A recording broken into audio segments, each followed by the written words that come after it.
Hello, everyone. This is Hernando Lozano-Paredes from the Institute for Public Policy and Governance at the University of Technology, Sydney in Australia.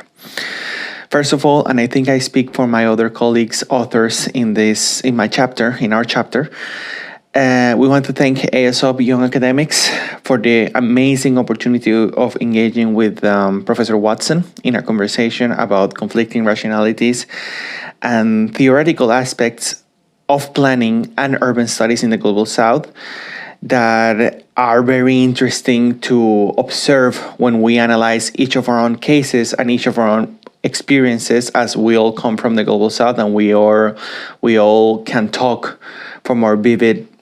nature and our vivid experiences in the cities we grew up and educate ourselves. We propose a coinage of vocabularies because we observed that vocabularies are not casual. These were chosen because they talk about practice, they talk about action, because we observed that it's a huge divide, and this has been discussed in Global South theory, but there is a huge divide between even that theory or the theory of urban planning in general with the practices that can be observed in cities of the Global South. So by observing those practices almost in a concept of grounded theory, we tried to take from those practices and try to construct new ways of expressing situations that are happening in our cities,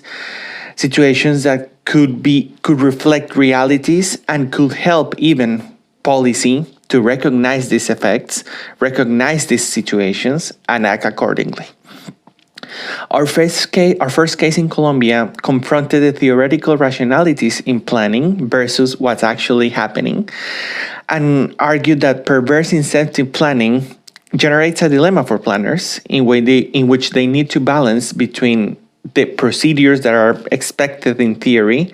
and the outcomes, because many times the outcomes can be glossed over, can be utterly ignored, and the practices that are emerging from the ground are not necessarily the best, or maybe not necessarily what's expected in theory, but at the end, it is what's happening. So you have to take into account these situations, particularly when dealing with low institutionalization levels, such as in the Global South. In our chapter, we also analyze the case of Argentinian cities and remises and the impact of platform economy, but we also called it into the sense of ingrained practices, as ingrained practices in Argentinian cities talk to us about how to recognize and how to act accordingly to this social innovation that are happening in Argentine cities and in Latin American and Global South cities for sure, and how these ingrained societal practices can be harnessed to the production of better urban theory and better urban policy. If we don't recognize those practices, if we don't recognize those activities, if we don't observe a la Mancini that they are designing these elements, these practices, these policies, these alternatives for engaging with the city, theory and policy will always be left behind. And finally, we engage with the terms occupying, dealing with issues of informal housing in cities, just to give a broader conception about what it means to do squatting and what it means to occupy situations, occupy housing, occupy the urban space for that matter,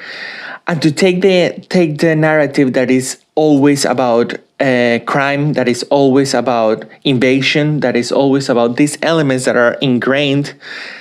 use the word ingrained, in Latin American society, and take it to another way, taking that these people are occupying these spaces as a claim of a natural right they have for housing.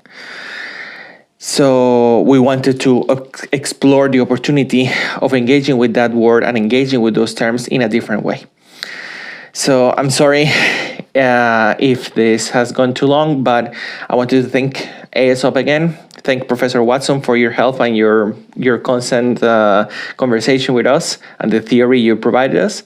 And thank you for reading our chapter. Hello, my name is Cynthia Mello. I'm a PhD candidate at the Federal University of Minas Gerais and at the New School. In our paper, we discussed the difference between squats movements and occupation movements in Brazil. Both of them are related to the dispute of land and constructed buildings, but they hold very important difference. Squats are more related to anarchists and other self-managed groups who are not interested in dispute the legality or the formality of the space, but to create a space to be used, that's all. And the occupation movements usually are in a larger scale, and they are part of a broader political dispute that includes the dispute of the institutions and electoral politics.